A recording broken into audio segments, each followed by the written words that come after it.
आदित्य शास्त्री जी, बक्सर से। श्री सीताराम महाराज जी। महाराज जी, प्रत्येक स्त्री मात्र में मातृ दृष्टि कैसे हो?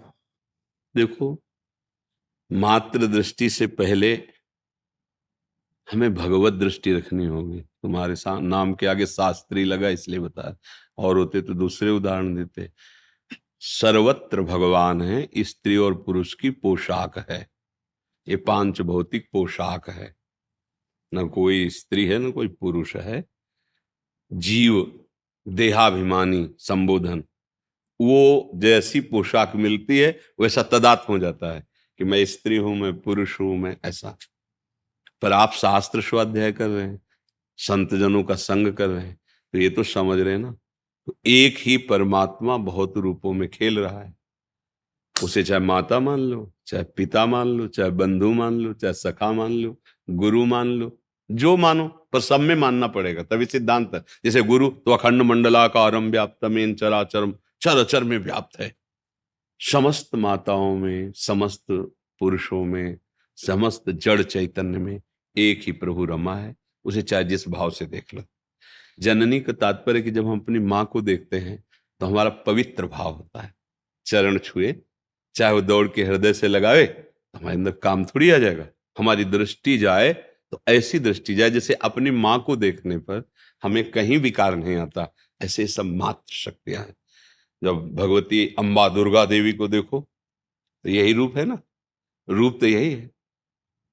शक्ति का स्वरूप भारी विकास में है। वो महान शक्ति है, अनंत शक्तियों का समूह है, लेकिन है तो ऐसा ही स्वरूप ना।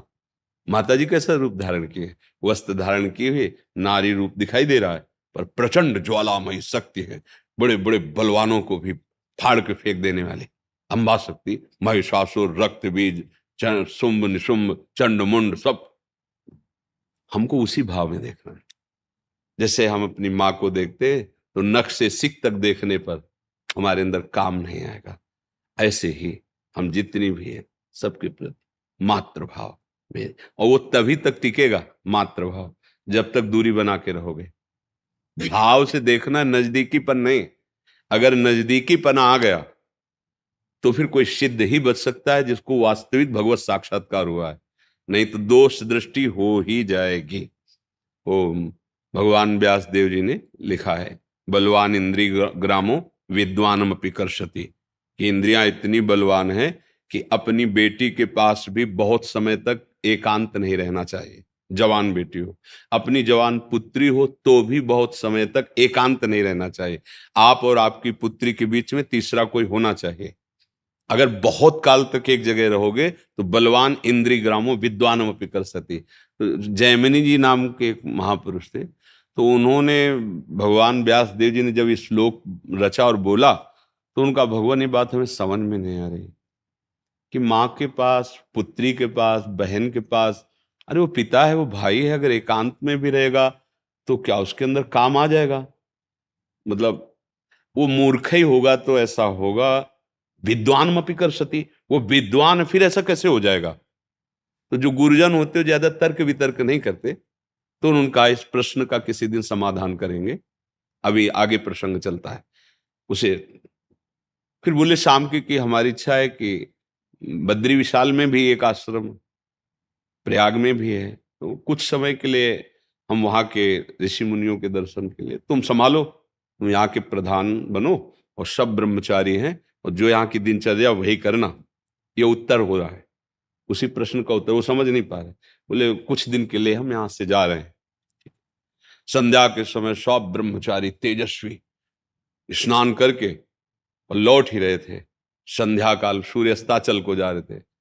हल्की हल्की बूंदें गिरने लगी, छम छम छम छम पायलों की धुनी, और नौ किशोर अवस्था, और ऐसी सौंदर्य शोभा, देखते ही रह जाओ।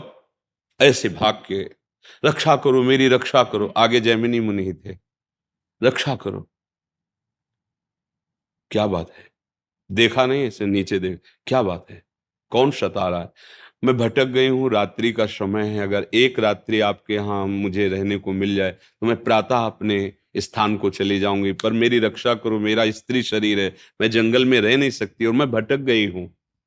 बोला नहीं, गुरुदेव का आदेश है, आश्रम में सब ब्रह्मचारी रहते हैं, वहां शरणागत हूं, अगर एक रात्रि रख लेंगे तो मेरा जीवन बच जाएगा, नहीं जंगली जानवर मार सकते हैं या कोई दुराचारी पुरुष ऐसा। विचार किया, बात तो सत्य है। तो उस समय कुछ में झोपड़ियां और कुछ खपरेले जिनमें ब्रह्मचारी जन रहते थे, तो एक छोटा खपरेले का दरवाजा लकड़ी का, ऊपर से खपरेला, बोले आप अंदर हो जाइए, अंदर से बंद कर लीजिए, कोई भी आवाज दे बिना प्रातःकाल के खोलना नहीं, और प्रातःकाल होते ही आप गंतव्य स्थान को चली जाना जहां जाना है। अब बैठे आके संध्या में वही आवाज, वही रूप, बार बार हटाने की कोशिश की, हट नहीं रहा। तो मन में आया कि मैंने पूछा नहीं कि तुम जंगल में कैसे फंस गई, तुम किसकी बेटी हो, तुम्हारा ब्याह हुआ है कि नहीं हुआ है, तुम्हारा नाम क्या है, ये तो पूछा ही नहीं। पूछते हैं चल के।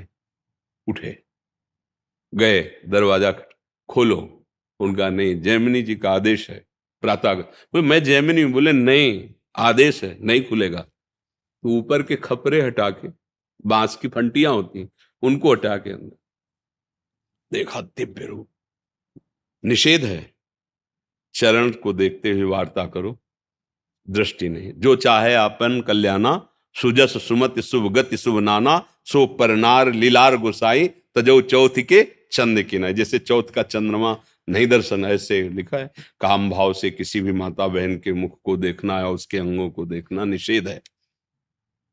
उन्होंने देखा, कहा हम एक बात पूछना चाहते थे, आपका ब्याह हुआ है कि नहीं। तो और मुस्कुराते हुए कहा नहीं, अभी कैसे हो सकता है, हमारी तो अभी नवकिशोर अवस्था है, हमारा भी ब्याह नहीं हुआ। बोले आप तो नैष्ठिक ब्रह्मचारी, आजीवन ब्रह्मचर्य का व्रत लिए। बोले यदि आप स्वीकृति दे तो ब्याह कर सकते हैं आपसे। तो कहा हमको तो बहुत सौभाग्य होगा कि आप जैसे ब्रह्मचारी, नैष्ठिक ब्रह्मचारी मुझे स्वीकार, पर मेरा एक व्रत था कि अगर मैं किसी को पति बनाऊंगी ना, तो उसकी पीठ में बैठूंगी, मुंह काला करूंगी उसके, और उसकी पीठ में बैठकर वहां जो जहां तुम स्नान करने गए थे वहां देवी का मंदिर, वहां तक ले चलो, वहीं फिर हम ब्याह की बात करेंगे। तो सोचा रात्रि का समय, कौन क्या है पीठ में। जो वहां पहुंचे तो उतर के दो चपात लगाए और अपने स्वरूप में आ गए। व्यासदेव जी बोले क्या तुम विद्वान नहीं हो, बहुत बड़े विद्वान जैमिनी जी, क्या तुम विद्वान नहीं हो, क्या तुम्हारे लिए समस्त माताएं बहनें पूज्या भाव से नहीं है, कहां पहुंच गए, कहां पहुंच गए। बोले हाँ गुरु जी, बलवाल इंद्रिय ग्रामो विद्वान पिकल सती, आपने जो लिखा सत्य लिखा। अगर हम सानिध्य अधिक मर्यादा के विपरीत, तो हमारी इंद्रियां चंचल हो जाएंगी। भगवत भाव से, चाहे स्त्री हो चाहे पुरुष हो, एक मर्यादा की सीमाएं रखी गई, उन सीमाओं में रहते हुए भजन करें। इस भाव के लिए कहा जननी सम जानो पर नारी, सब में मातृ भाव रखना। पर मातृ भाव सब में वही रख सकता है जो भगवत भाव से युक्त है। अगर भगवत भाव नहीं है तो भले राखी बनवाएं, भले चरण छुएं, भले ऐसा, पर अधिक एकांत सेवन पर मन चंचल हो जाएगा, क्योंकि मन बहुत ही पतित आचरणों में रति करने वाला है। इसको छोड़ दो तो देखो गंदी बातें, अंदर देख लो ना, भले ना हो पर इसकी चाल तो देख लो, सब कोई जानता है ना इसकी चाल। अपने मन की दशा छोड़ दो तो सबकी, किसी एक की नहीं, सबकी वो पतन की तरफ जाती है। हाँ, मंत्र बल से, नाम जप से, सत्संग से हम इसको ऊर्ध्व गति भगवान की तरफ चलाते, नहीं मना खष्टा इंद्रियाणी प्रकृति स्थान कर सके। समझ रहे हैं आप जी।